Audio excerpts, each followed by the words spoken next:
Before we move into this message, I want to especially dedicate this service to Izzy House. Jolene lost her Izzy just this past week. And if you all know Jolene, you know that she loves big people. And it is Izzy and Bella who taught her how to do that, and all those who have gone before. So Bella passed a couple years ago? November 27th and 23. Okay. And now Izzy and Bella have been reunited. So we love you so much, and we know that the love you share with us is certainly similar to that you share with your beloved pets. So we're thankful for that. Jolene is the one that, even if you don't know her, she comes to you like this. I call Jolene the heart of the garden. There is no doubt about it. So this service is dedicated to sweet Izzy. So we're honored to have Dr. Amy Czarnecki with us today. But before Amy comes up, I have to say that about how I met her and about this service coming to fruition has nothing to do with me, because it's a little close for comfort in my family. On June 2nd, we put our Oliver down, who was featured in the video. I didn't see this coming. This can't be this way. Okay. Let me think about kumquats or something. All right. And Oliver was, if you ever met Oliver, he was a really odd dude. There's no doubt about it. And I have never had a dog be so protective of me. We had a guy tell us once, well, that's not really good. It's just because you feed him, and if anything happens to you, he'll lose his food source. That really makes you feel good. But in any case, he was very protective of me. He was just Oliver. Many neighbors here today knew Oliver. And Oliver ended up with a cancer of the adrenal gland, which means a lot of different things, but it also means you can't sleep very long, and you're hungry all the time. And that was so foreign to the way this dog existed that it played with his mind, and eventually he started separating himself from the family pack. So he moved his way away from our family, and it was then that we realized, and we saw specialists, that the best thing that we could do for Oliver was to put him down. And Oliver hated the vet. It had something to do with cutting his nails, but that's a whole other story. And so we learned of this service called Lap of Love, which we'll talk about in a little bit here. And that's where we met Dr. Amy. And she made a really hard situation bearable because she's doing what she's called to do. There's no doubt about it. So gardeners, will you join me in welcoming Dr. Amy to the garden?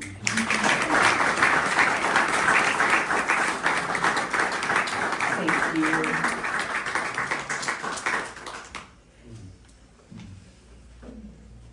Thank you to tell you what a caring soul Amy is that she was supposed to be working in the nursery at her church today and made special arrangements to be here with us. So we are so thankful for that. So thankful for that. Tell us a little bit about you. I am one of those people that was destined to be a vet. I had a mom who raised me with every possible animal on the planet. And I kind of denied the calling for a bit. I thought I would be a dentist, and went to college, and it was meant to be. So I have been practicing for 22 years. I have the best job in the world. I also am a wife. I have 2 amazing humans as well. And so life is good, but I was a private practitioner up until about 6 years ago when I felt very much called to move into the hospice end of life world for pets. So So all of us who grew up with pets at some point thought we would be a veterinarian, right? And like Yes, for but I 20 do seconds. what most people who tell me that, oh, I could never say goodbye to an animal though, and then here's what Here's I do what you now. do, yeah. Yeah. Yep. How much schooling does it take to become a veterinarian? It's 4 years of undergrad just to get your first degree, and then you go to vet school for 4 more years, and then if you want to be a specialist, you'll go on for a few more years. So That, like, wow. Yeah. That's amazing. but it's great. It makes me think that if a doctor cancels an appointment, maybe I should call my vet and then should go. Well, we do, and it's funny because, you know, in vet school you are learning cats are not just small dogs. You know, there's so many differences between species, and we do dabble in a lot of them. That's amazing. I mean, that really is amazing when you think about it. So, you made the conscious decision to go into end-of-life care, Yes. which is in part what brought you to Lap of Love. Yep. So tell me a little bit about your work there and really how you got here. Yeah, I love general medicine. I loved the relationships I got to build with the families and watching pets grow up. But I just always felt that there was a real disconnect at the end of life, that we weren't bringing honor to them the way that we should. We're asking this family who's in the most emotional state to get in the car and drive to the clinic, and the animal knows nothing good happens there, so they're on to it.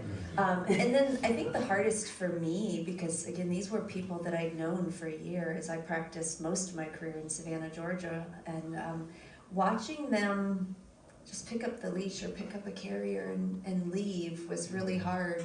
And so I just felt that being home, making it not a medical procedure, sitting on the floor and feeding them a brownie, you know, that we can make this not scary. And I think that my biggest message is I want people to take off this burden of feeling as though we're taking life, because I don't do that for a living. I am meeting animals that disease or age it's decided that they're in the dying process. And dying isn't just a moment, it's a process. And I get to end dying every day. That's what I do for them. They're already doing it, whether I come or not, it's happening. But we can do it so much more beautifully and comfortably. And you know, I felt like meeting you, it's such a connection you get with the family. Who wouldn't want to do this? Wow. And it's so true. You and I talked about this a little bit, that it was supposed to be your day off, Yeah. right? And something happened Yep. where you came and It was meant to be like that. Yeah, all the circumstances happened that I ended up yeah, being the one to be there. yeah. It was pretty profound. And that is exactly it. To share just a little bit, Dr. Amy came in and very clear on, hey, and even getting into the driveway, you were so intentional about everything. It was just amazing.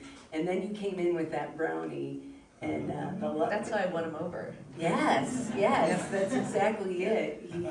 You had him there, and he never looked back.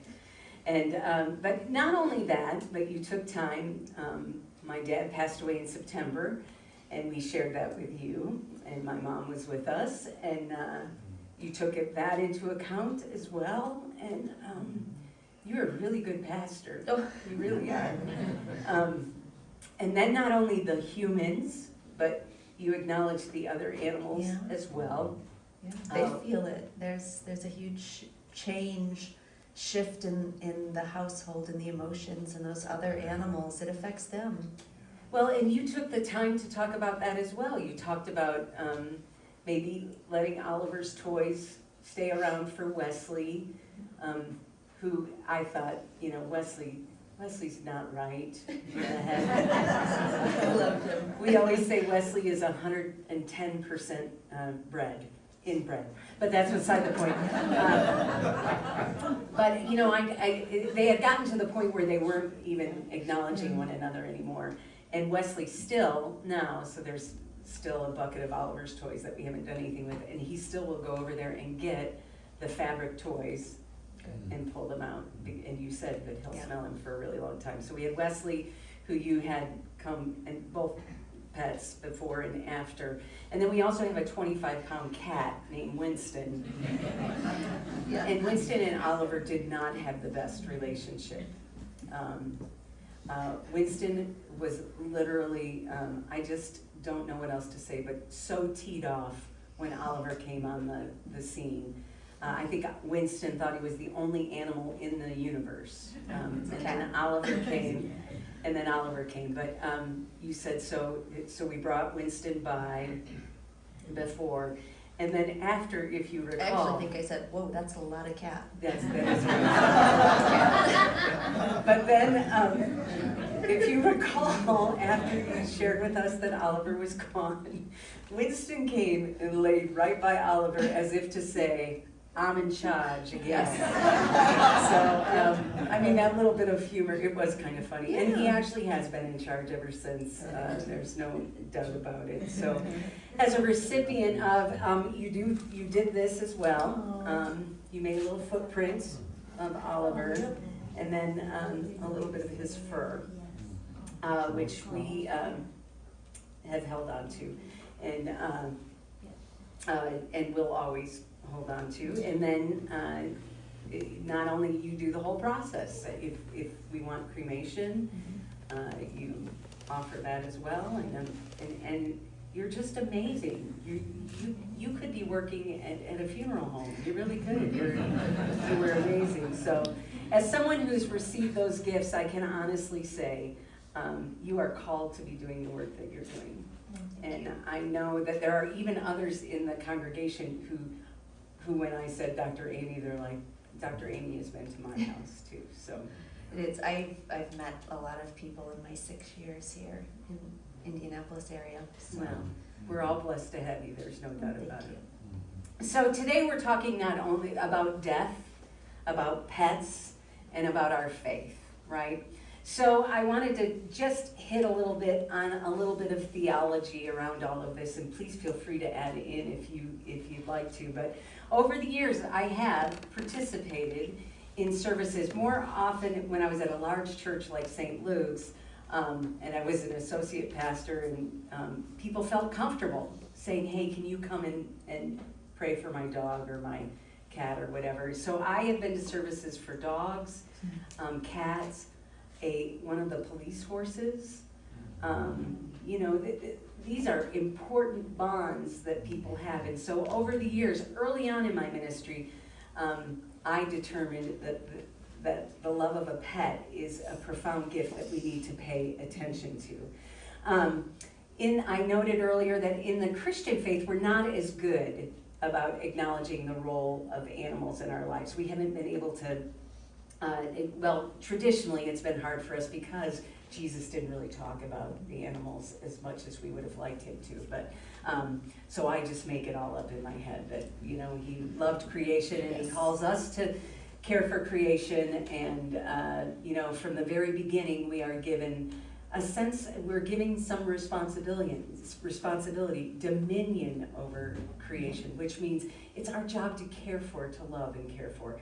In the Jewish tradition, it's a very important part of the Jewish tradition, caring for animals. In fact, it is a commandment in the Jewish tradition to care for animals. And in some Jewish households, it's even the tradition for the animals to eat before the people eat. And I realize that's at our house too because they eat it for, but that's beside the point. They don't really eat what we eat. But in any case, Proverbs reminds us, Proverbs 12:10, that the righteous tend to the needs and know the needs of their beast. I love that. I love that reminder there and how important it is. Throughout history, religious leaders have been attached to animals too. Do you know that there is a saint in Portugal who is known for never preaching to humans and only to animals? I think I got a role in my retirement. I'm looking forward to it. And I'm sure they just listened lovingly. And then, of course, St. Francis. St. Francis, the patron saint of animals. So acknowledged, the role of animals in our lives is acknowledged. And in fact, in the Jewish tradition, in the kosher tradition, when an animal gives an animal's life at slaughter, the rabbi is involved, there is a blessing on the animal, it's so intentional that I think that's important for us to remember. That is amazing to me, that we have to remember that it is part of our faith tradition. And if churches like the Garden can continue to participate in services like this, and also animal blessings, which they do which Andrew does downtown a couple times a year. I know we can do it as well, but we love our pets. Obviously, they're important to us. Personally, I have witnessed the amazing work that animals do as a minister in and out of nursing homes and in and out of hospitals. I've witnessed these therapy dogs, and then we also participated in a program with therapy horses. That connection is unbelievable. And I wonder if you could speak to that spiritual, there's something spiritual about animals and people that are sometimes misunderstood or don't fit into society in the same way that others do. So do you have any thoughts on that therapeutic quality? I also want to say, I think it's beautiful even before that you're talking about this, and that we as believers sometimes feel that it's an emotional, my pets are in heaven, and it's nice that we can start talking about it in a different way, because I encounter a lot of people when we're talking and they're like, I hope they're there. And I always say, I believe they are. I mean, it's something. So I think this is great. But as far as animals, Mary, I loved it when you said, and I'm going to steal this now, I don't know where you got it, that animals teach us to love, and then they teach us to say goodbye, they teach us to heal afterwards. And I think that's what the therapy pets do. We learn so much from them if we're able to. They can take a human who is dealing with a lot of anxiety and teach them to feel calm in situations and have more confidence as emotional support pets. In schools, there are kids who have, maybe they deal with a speech impediment, or they struggle with connecting. Reading to a dog has helped kids learn confidence and be able to be in a classroom setting more confidently. I think the fact that animals can sense when blood sugar is low for a diabetic kid, and to teach them confidence in being out, knowing that if something happens, their dog has them. So there's just so much more that animals feel than I think we give them a lot of credit for. They are amazing teachers. If we let them be, we can learn so much from them. It's not just us taking care of them, but they have so many ways they can work with us. Yes, I agree. There must be a lot of science behind it too, I'm sure. Well, just the fact that they can detect small, subtle things. I mean, and you being a pet parent, your animals can tell when you're feeling a certain way, when you need them. And I think that's a beautiful thing. And I think that's also why grieving and losing a pet, I feel you. I've lost one really important human in my life, the one that taught me to love animals this much, and I grieved that. But my second biggest one was my pit bull girl. And I meet a lot of people who say, I've cried harder for some animals I've lost than some humans. And I think it's that unconditional love. We try to be, but we have conditions. Mm-hmm. Your animal, I mean, they may be mad if dinner's late, but they love you the same. Like they forgive. Yes. Yeah. Well, and I do think that in some ways that is why we grieve animals differently than we grieve humans. Yeah. So, as humans, it's our nature, especially, parents, you gotta set these boundaries, you have these different things that you have to do. And or people in general, so we disappoint one another, we judge one another. If I leave the house without telling somebody I'm gonna leave in my family, that would kind of be a big deal. And then, we might hold that anger for a while. The dog, you can leave for a week and you come home and he's like, you're amazing, you're fabulous. Yes. You can leave for 5 minutes. You're amazing, you're fabulous. That's, and so I think that all goes into the grief and loss. Yes, I grieve humans, but I grieve that whole relationship that can be complicated on a human level. A dog, it's very different, or a cat, or a Dogs turtle. and animals don't do things out of a vindictive nature or to get back at us, it's just a different thing. Yeah, It there's a is. purity. Yeah, well, and what do they say? If I could be the person my dog thinks I am, I love that saying, wouldn't that be amazing? Yeah. Yeah, I agree with that. I heard this story that I want to share around a dog healing someone. There's a rabbi, Joe Orzaskowski. It's the day of great names for me. Czarnecki, Orzowski, and it's a rabbi in Chicago who tells a story about his father was a Nazi war survivor, and there were no pets in his house growing up because of the experiences his dad had had with the vicious dogs that the Nazis had during the war. Well, his sister, it was just he and his sister, and when his father entered into hospice, his sister at the time had golden retrievers. And she wanted to come and be with her dad in that process. And their mother was adamant, no, do not bring these dogs with you. And then being the daughter who listened to her mother, much like I listened to my mother, she put her dogs in her car and came to her mom and dad's. And when the family was trying to figure out what they were going to do to deal with these dogs, one of the dogs made its way into the room where the dad was sitting in an easy chair or in a recliner, and the dog just went and sat by her father. And by the time they had figured out what they were going to do with these dogs, they went into the room and her father was petting the dog. That amazes me, that in his life and it was a pet who healed him from that traumatic experience. And that dog didn't leave his side until he passed. And what a remarkable story about how the love of this animal overcame all that hatred. I mean, I'm astounded by that. Yeah. And I wonder if we allowed pets that kind of, place in our lives, what it could do. Yeah. I think our president could use a dog. Yeah.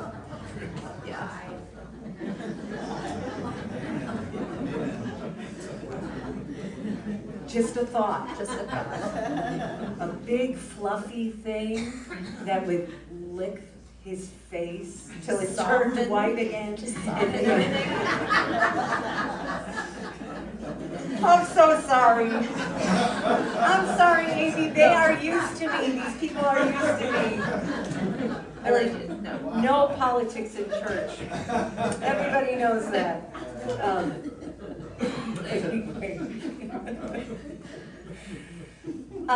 Look, as I say at every memorial service, love is without end.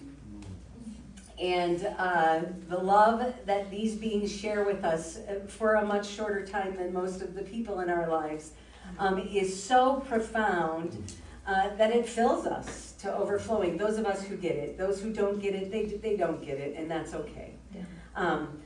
But those of us who, allow the craziest things to happen in our lives because of the love of these pets, are forever changed by that love. And for me, that love is indeed without end. And it can and will transform lives, and does, as we were witness to here today. There is a wonderful book, a children's book called The Invisible Leash, and it's by Patrice Karst. Do you know it?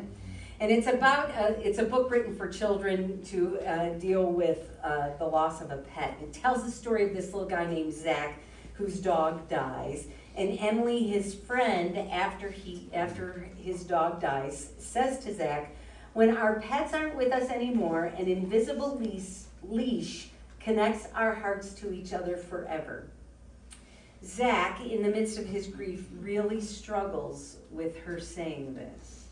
But as Zach makes his way throughout the community, makes his way throughout the neighborhood, encounters different people who loved his pet and who encountered him as well, he suddenly feels the tug on the invisible leash. If you know anybody who has lost a pet, I highly recommend The Invisible Leash, which always makes us feel the love.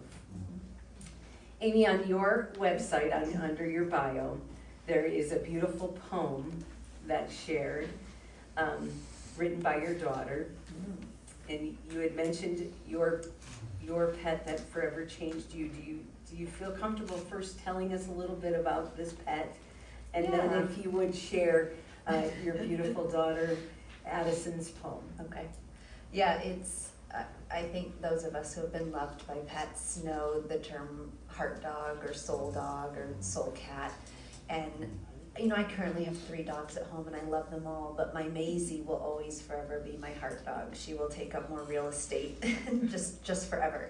And she was the one that, she graduated vet school with me. We got her at, my husband, we saw her at the shelter, and he said, I don't like her, he didn't feel a connection. And she had a hold on her, she had a collar. And then I got a call, she was sick, and I immediately got a friend with a truck, and we just went down and got her. I didn't tell him until he came home, and she was in our living room on IV fluids. So she was one of those surprise dogs.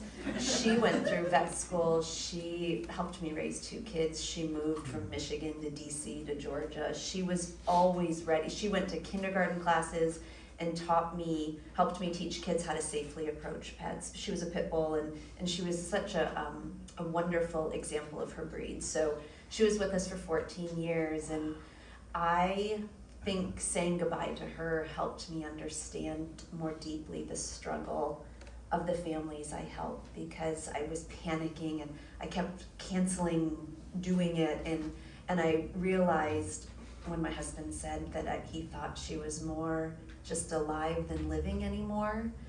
And I didn't want to just ask her to just be alive every day. I wanted her to live.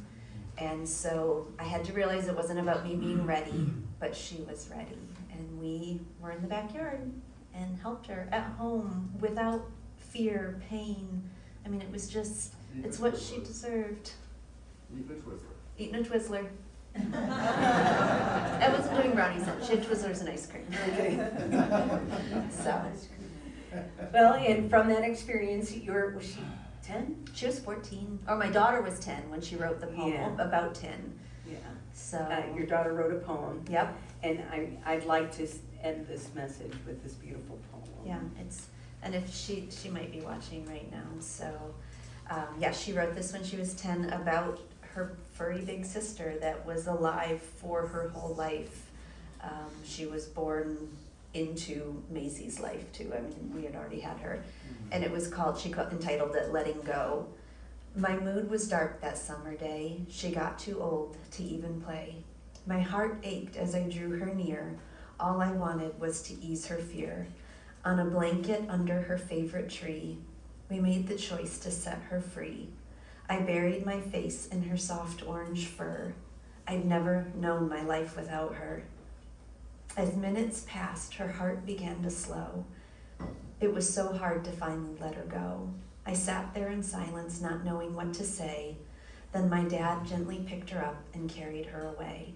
I know she's at peace now up above. My sweet old Maisie will never lose my love. Aww. That's remarkable. My daughter, I can't, yeah.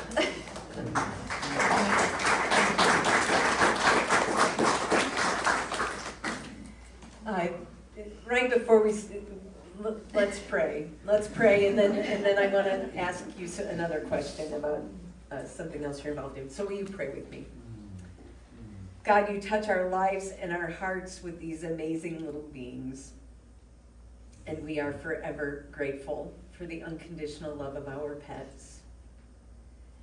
We are grateful that you have blessed this creation with beautiful little souls that touch and change our hearts forever, that leave little paw prints on our hearts forever.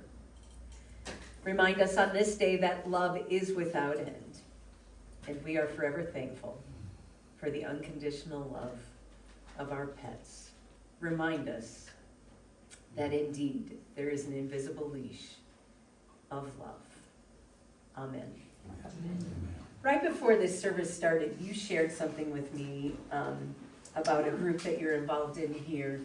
And again, it's a reminder that when we're called to love big, and even in some challenging ways, if we step into it, God works in our lives. So tell us a little bit about this group that you're involved in, that you brought this. And it's funny, I think it goes because when I was 16, I lost my mother to suicide.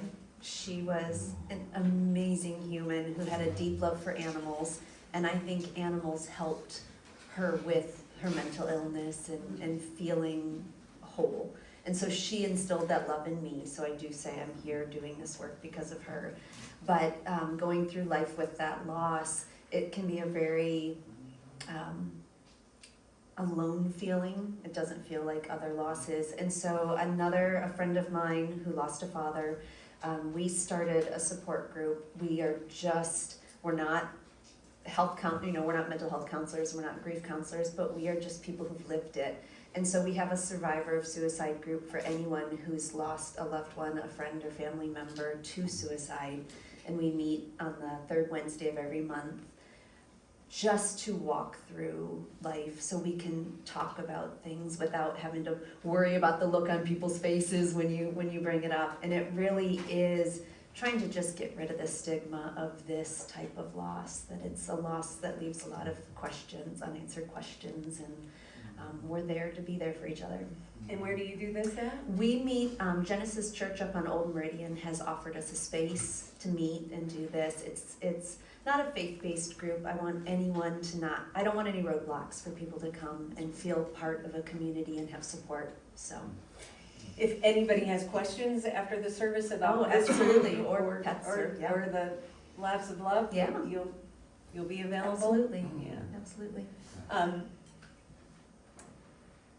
I just can't thank you enough. I'm so glad that in an unorthodox way, our paths crossed. Amen. And I knew you were one of my people immediately.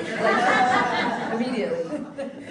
Well, on behalf of all of us here, thank you Thank for you. what you do Thank you. and for changing lives. Absolutely appreciate that.